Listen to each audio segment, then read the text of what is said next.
আশা করি ভালো আছেন। আমার প্রাণ ঢালা অভিনন্দন সবার জন্য। জরুরি ভিত্তিতে কিছু গুরুত্বপূর্ণ আলাপ করতে যাচ্ছি। এটার শিরোনাম এই মুহূর্তে যা অত্যন্ত জরুরি বিষয়, অত্যন্ত জরুরি বিষয়।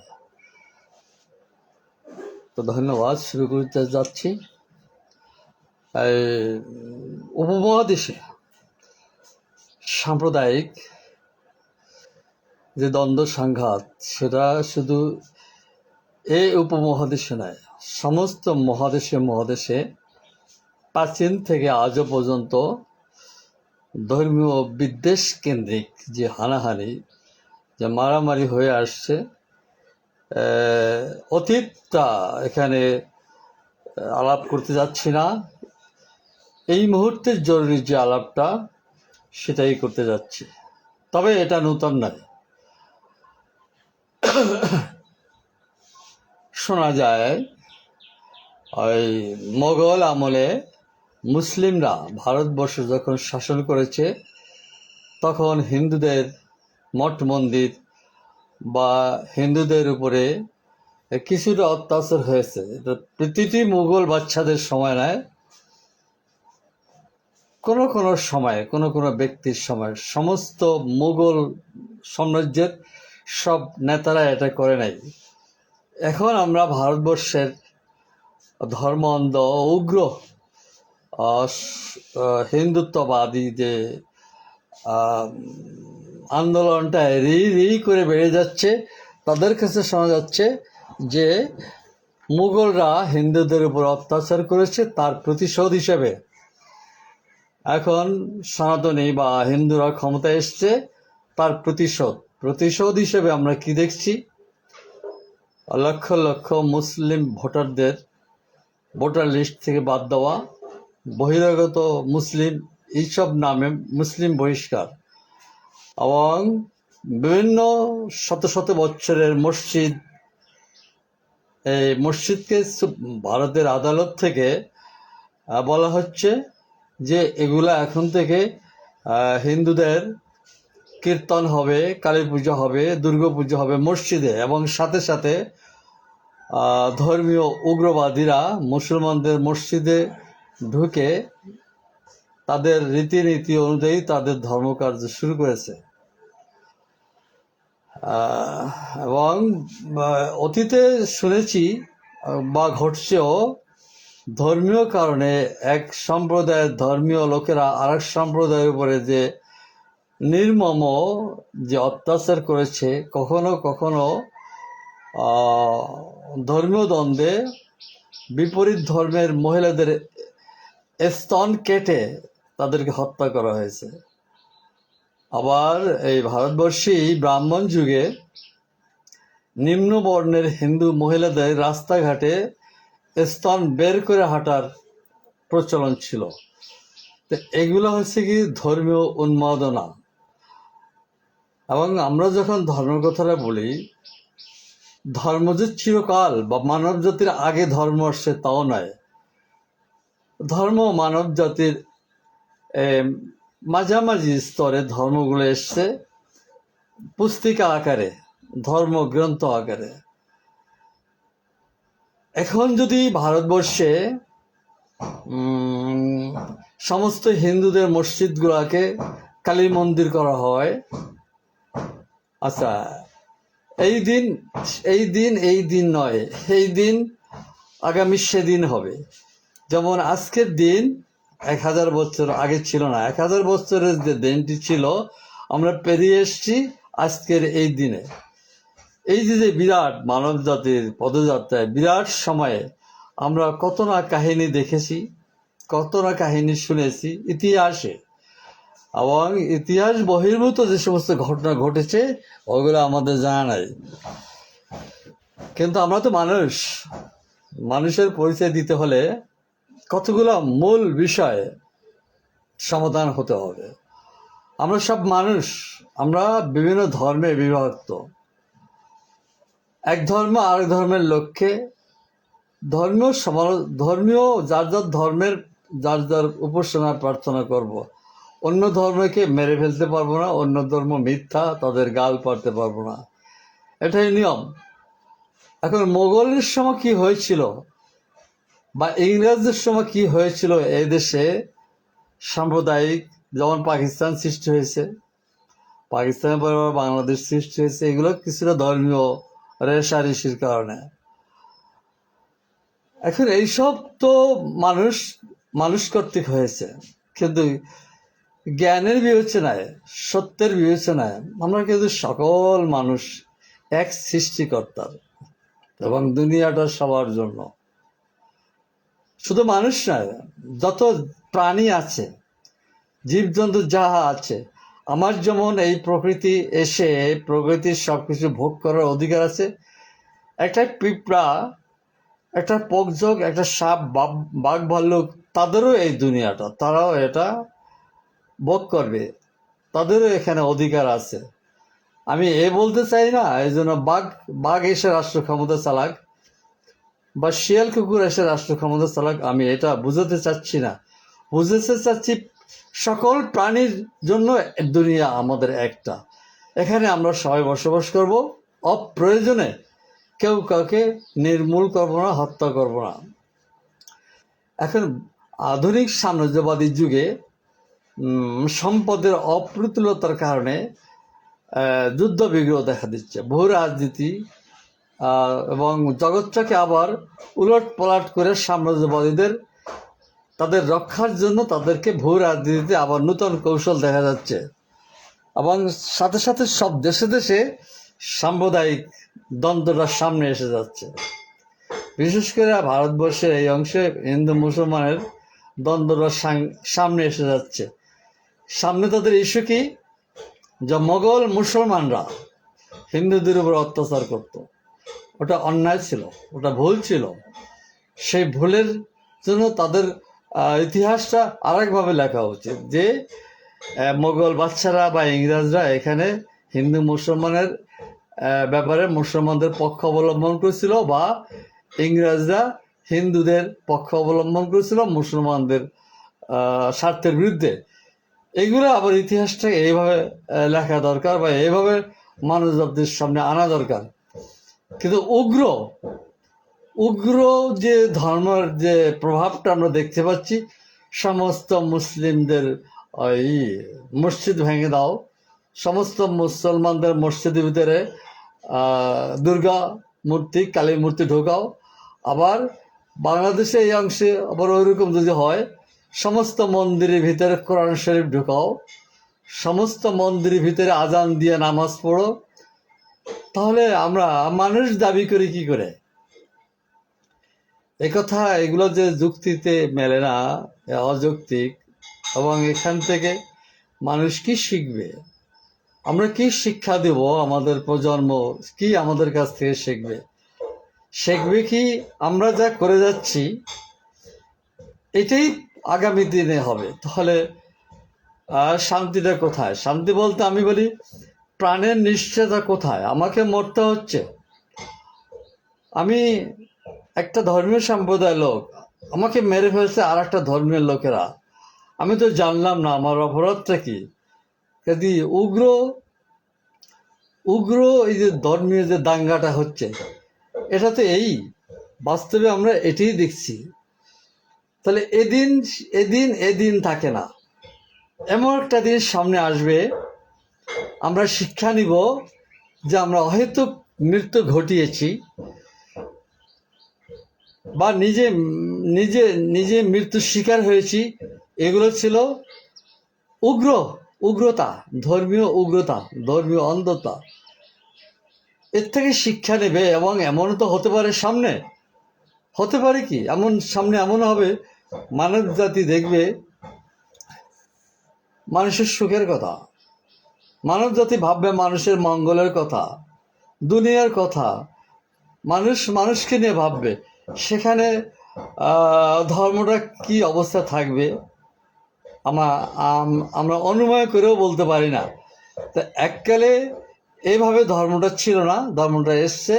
আবার সামনে বিবর্তনে মানব জাতি যখন এগিয়ে যাবে, তখন কি এরকম করবে? এক সম্প্রদায়ের লোকেরা আর এক সম্প্রদায়ের নারীদের স্তন কেটে ফেলবে, এক সম্প্রদায়ের লোকেরা আর এক সম্প্রদায়ের ধর্ম প্রতিষ্ঠানে আগুন জ্বালিয়ে দিবে। এটা হবে না। কাজে মানব জাতি এর থেকে শিক্ষা নেবে, এবং ভবিষ্যৎ মানব জাতি কোথায় যাবে তা আমি উপমহাদেশের এই মুহূর্তের ধর্মীয় নেতাদেরকে বলছি, আপনারা যা করছেন এটা সাম্রাজ্যবাদের ভূ রাজনীতির স্বার্থেই করছেন, এটা ধর্মের স্বার্থে করছেন না। ধর্মে এগুলো নাই, কোনো ধর্মে এইগুলো নাই যেগুলা আপনারা করছেন এবং পরিচিত হচ্ছেন। আপনারা 4-5 বছর পরে ক্ষমতা নাও থাকতে পারেন, বা মোগল যুগ অনেক আগে চলে গেছে। আপনার সবেমাত্র এলেন রাষ্ট্র ক্ষমতায়, এসেই প্রতিশোধ নিচ্ছেন কি মোগল বাদশারা, মুসলমানরা এই দেশ স্বাধীন করেছিল, হিন্দুদের উপরে অত্যাচার করেছিল, তার এখন প্রতিশোধ নিতে হবে। বেশ ভালো কথা, প্রতিশোধ নেবেন। আপনারা পরশুদিন থাকবেন?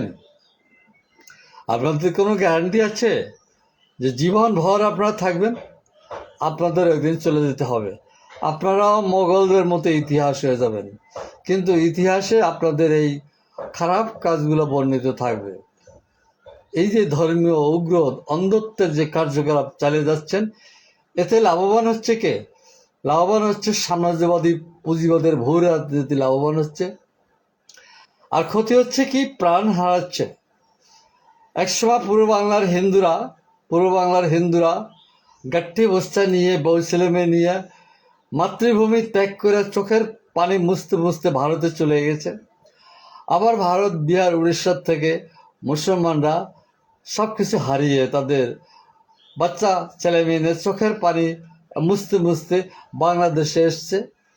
এই তো ইতিহাসে তো আমরা এই দেখতে পাচ্ছি। এখন দ্রুত আপনারা আবার কিছু ভারতের মুসলিমদেরকে তাড়িয়ে দিবেন। আবার দেখব যে বাংলাদেশের কিছু হিন্দুদেরকে তাড়িয়ে দিচ্ছি। কিন্তু জন্মভূমি থেকে বিচ্ছিন্ন হওয়া, জন্মভূমি ছেড়ে দেওয়া কতটুক বেদনা, তার যে হিন্দু শরণার্থী বাংলাদেশ ছেড়ে ভারতে চলে গেছে সেই জানে, বা ভারত থেকে ভিটামাটি ছেড়ে যারা বাংলাদেশে এসছে তারাই এই বেদনাটা জানে। আপনারা মোদী সরকার, শুভেন্দু অধিকারী, আপনাদের অল্প বয়স, আপনারা এই ব্যাপারে শিশুসুলভ ভাবনা আপনাদের মাথায় চেপে বসছে। আপনারা ইতিহাস দেখেন, ইতিহাস পড়েন, তাহলে বোধহয় আপনাদের সুবুদ্ধি হবে। আপনারা 6 মাস আগেও ক্ষমতা ছিলেন না, আবার আগামী 6 মাস থাকবেন তারও কোনো নিশ্চয়তা নাই। কিন্তু আপনারা যে কার্যকলাপটা করছেন এটা সাম্রাজ্যবাদের ভূ রাজনীতি করছেন, এবং আপনাদের কার্যকলাপে, আপনাদের পূর্বপুরুষের কার্যকলাপে ভারতের নাগরিক, জন্ম ভারতে, সব কিছু ফেলে বাংলাদেশে এসছে।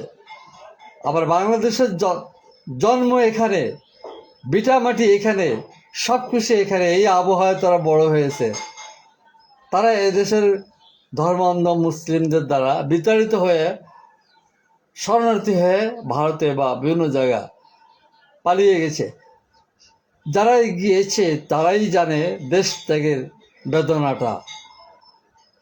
আপনি শুভেন্দু অধিকারী, শুনেছি আপনার বাড়ি বরিশাল, আপনি বরিশালের লোক, আপনি ভারতে গেছেন, ভারতে যে এখন প্রতিশোধ দিচ্ছেন ভারতের মুসলমানকে তাড়িয়ে দিতে। এই সমস্ত শিশুসুলভ আচরণের ভবিষ্যৎটা আপনি জানেন না। ভবিষ্যৎটা আসতেছে এমন একদিন যেদিন ধর্মীয় হানাহানিই থাকবে না, দেশের তার কাটা দিয়ে যে ব্যবস্থা করতেছেন এটাও থাকবে না। তখন আপনাদের ইতিহাসে লেখা হবে, যেমন মোগলদের ইতিহাস নিয়ে আমরা এখন ভাবছি যে মোগলরা ভারতবর্ষ স্বাধীন করার সময় হিন্দুদের মন্দির দখল করে মসজিদ বানিয়েছিল। এখন আমরা এটা বলি এবং মোগলদের জন্য এটা সুখবর না, ভালো খবর না। কাজে এই ধর্মীয় অন্ধত্ব উগ্রতা বর্জন করুন। আমরা এখন মহাসংকটে আছি সাম্রাজ্যবাদের ভোর রাজনীতি নিয়ে, এবং বিশ্বের মানচিত্র পরিবর্তন হয়ে যাবে। তাতে আপনার ভারতবর্ষ ভবিষ্যৎ জানেন না আপনি। আপনার ভারতবর্ষ, আমাদের বাংলাদেশ, এগুলা আজকে যে সীমানা তার কাটা দিয়ে যে অবস্থা আছে এই অবস্থা থাকবে না। সাম্রাজ্যবাদী পলিটিক্স এখনও খুব সুচালো এবং ধারালো। তাদের জ্ঞানের কাছে আপনারা চুনোপুঁটি। সাম্রাজ্যবাদী দুর্বৃত্ত পণ্ডিতদের যে জ্ঞান আছে সেই জ্ঞানের পাশে উপমহাদেশের যারা নেতাগিরি ভাবেন আপনারা সবাই চুনোপুঁটি। কাজে আমি অনুরোধ করব বিশ্ব সাম্রাজ্যবাদ রুখতে, বিশ্ব সাম্রাজ্যবাদ বুঝতে স্থানীয়ভাবে এই ধর্ম নিয়ে যে কাজটা আপনারা শুরু করেছেন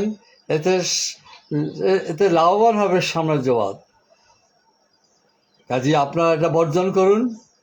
এবং দুদেশের জন্য আমি বলছি, বাংলাদেশ, পশ্চিমবাংলা, পূর্ব বাংলা বা ভারত, এই দুদেশের মানুষকে শান্তিতে থাকতে দেন। উদ্বস্ত হলে কি হয়? পৃথিবীতে ধর্মীয় সংঘাত নিয়া, ধর্মীয় সংঘাত মূলে সারে ধর্মীয় সংঘাত। পৃথিবীতে কত লক্ষ লক্ষ মানুষ শরণার্থী জীবনযাপন করছে, শরণার্থী ক্যাম্পে জন্ম নিচ্ছে, শরণার্থী ক্যাম্পে বড় হচ্ছে। ওরাই জানে দেশ ত্যাগের কষ্টটা। আপনারা এগুলো মাথায় রাখেন, দ্রুত ওইসব কার্যকলাপ বন্ধ করেন। এবং পৃথিবী ঈশ্বরের একটা পৃথিবী, সে সীমানা নির্ধারণ করে দেয় নাই। সে তার কাটা দিয়ে ভারতকে এভাবে তার দেশের দাবি করতে পারে না। আজকে আপনি ইতিহাসের দিকে তাকান, রোমান সাম্রাজ্য, অটোমান সাম্রাজ্য বা ব্রিটিশ ইংরেজ সাম্রাজ্য বা বর্তমানে মার্কিন সাম্রাজ্য, এসব এরকম থাকবে না, এসব পরিবর্তন হয়ে যাবে। এবং আপনারা যে ওই ভারতে ধর্মীয় যে বিদ্বেষ ছড়াচ্ছেন, মুসলমানদের মসজিদের ভিতরে কালী পুজো ঢুকে কীর্তন শুরু করছেন, আবার এর পাল্টা হিসেবে যদি অন্য কোনো দেশে আপনাদের মন্দিরের ভিতরে আজান দিয়ে নামাজ পড়ে কেমন লাগবে? কাজে এইসব শিশুসুলভ কাজ করেন। আমি বক্তব্য শেষ করব। বক্তব্য শেষ করার পূর্ব মুহূর্তের আলাপটা হচ্ছে কি, বিশ্ব সাম্রাজ্যবাদী পলিটিক্সটা খুবই জটিল, খুবই সুশৃঙ্খলভাবে এগিয়ে যাচ্ছে। সেখানে আপনাদের মতো দল বা যে সমস্ত নেতা সাম্রাজ্যবাদী পলিটিক্সের কাছে এরা চুনোপুঁটি। আমি অনুরোধ করব, ধর্মীয় দাঙ্গা হাঙ্গামা সৃষ্টি করে মানুষকে কষ্ট দিবেন না। এই অনুরোধ ভারতবর্ষের জন্য না, আমাদের বাংলাদেশে আমি নিজে বহুবার রায়ট দেখেছি এবং শত শত আমার বন্ধু বান্ধব একসাথে জন্ম নিয়ে বড় হয়েছি, ওরা আর বাংলাদেশে নাই। ওদের ভিটা মাটিতে মুসলমানরা মসজিদ বানিয়ে আজান দিচ্ছে। এটা দেখতে ওই ভারতের ওই বন্ধুরা আমার কাছে মাঝে মধ্যে ফোনে আলাপ করে, আমাদের বাড়িঘর, আমাদের পুকুর কি আছে দেখেন। জন্মভূমি ত্যাগ করার কত কষ্ট। এখন থেকে প্রায় 25-30 বছর গত হলো, আমার কিছু বন্ধু ভারতে চলে গেছে। ওরা ওখানে বসে জিজ্ঞাসা করে, আমাদের সেই ঘাটলাটা কি আছে, আমাদের বাড়ির পিছনে সেই পুকুরটা কি আছে, বন্ধু একটু জানাও। তাহলে আপনাদের এই যে নোংরা কাজগুলা দিয়ে আবার প্রতিশোধ, যে হিন্দুস্তান পাকিস্তান, হিন্দুস্তান বিভক্ত হয়েছে মুসলমানদের জন্য পাকিস্তান। তোমরা মুসলমানরা এখানে কেন? তোমরা তো পাকিস্তানে চলে যাবা। এবং মহাত্মা গান্ধী, কায়েদে আজমের সময় একবার কথা হয়েছিল, মহাত্মা গান্ধী, নেহেরু, যে আপনারা তো দেশ বিভক্ত করে পাকিস্তান বানিয়ে ফেললেন এবং পূর্ব বাংলা আপনাদের হয়ে গেল। আমাদের যে কাশ্মীরে যে মুসলমানরা, তাদের নেবেন না? কায়েদে আজম বলছিল ওরা গোল্লায় যাক। কায়েদে আজম তখন বলছিল কাশ্মীরের মুসলমানরা গোল্লায় যাক। তারা সীমানা দিয়ে পূর্ব অংশকে দিয়ে একটা পবিত্র স্থান পাকিস্তান বানিয়েছিল। এবং পাকিস্তান বানাবার পরে কায়েদে আজমরা বা আমরা বাঙালিরা তো বলি নেই এটা পাকিস্তান, হিন্দুরা হিন্দুস্তানে চলে যাও, এটা কিন্তু তখন কেউ বলে নাই। কিন্তু আজকে নরেন্দ্র, ধর্মান্ধ নরেন্দ্র, ওই শুভেন অধিকারী, ওরা বলছে, বা ভারতের কিছু কিছু লোকের কাছে বলা হয় যে দেশ বিভক্ত হয়েছে। একটা মেয়ে ফেসবুকে বলতেছে যে দেশ বিভক্ত হয়েছে হিন্দু মুসলমানের প্রশ্নে। তোমরা মুসলমানরা ভারতে কেন? তোমাদের দেশ তো পাকিস্তান বা বাংলাদেশ, তোমরা এখানে কেন? তোমরা সেখানে চলে যাও। এই যে কথা ছড়াছড়ি, কাদা ছড়াছড়ি, যদিও এগুলো কথা কাদা ছড়াছড়ি, কিন্তু এর একটা তাৎপর্য আছে। আর যদি নিরপেক্ষ দৃষ্টিতে দেখেন, ঈশ্বরের দুনিয়া, ঈশ্বরের সকল প্রাণী থাকবে, কেউ কাউকে বিতরণ করতে পারবে না। যে বলে, মোদি যখন বলে, শুভেন্দু অধিকারী যখন বলে এ দেশ তোমার, তুমি দেখাও, সৃষ্টিকর্তার সিগনেচার দেখাও যে তোমার বাড়ি এটা। কাজী নিজেদের নাই ঠিকানা, সে অন্যকে ধাওয়ায়, নিজের ঠিকানা নাই, সে অন্যকে ধাওয়ায়। সর্বশেষ আমি এই কথাটা বলে শেষ করছি। সকল উগ্র এবং আঞ্চলিকতাবাদ, আধিপত্যবাদ, সম্প্রসারণবাদ, আপনারা হুঁশে আসুন, আপনারা যুক্তিতে আসুন, আপনারা মানব জাতির এত বড় ক্ষতি করবেন না। Thank you. আমার জরুরি আলাপটা এখানে শেষ। আবার কোনো এক পর্বে সাক্ষাৎ হবে।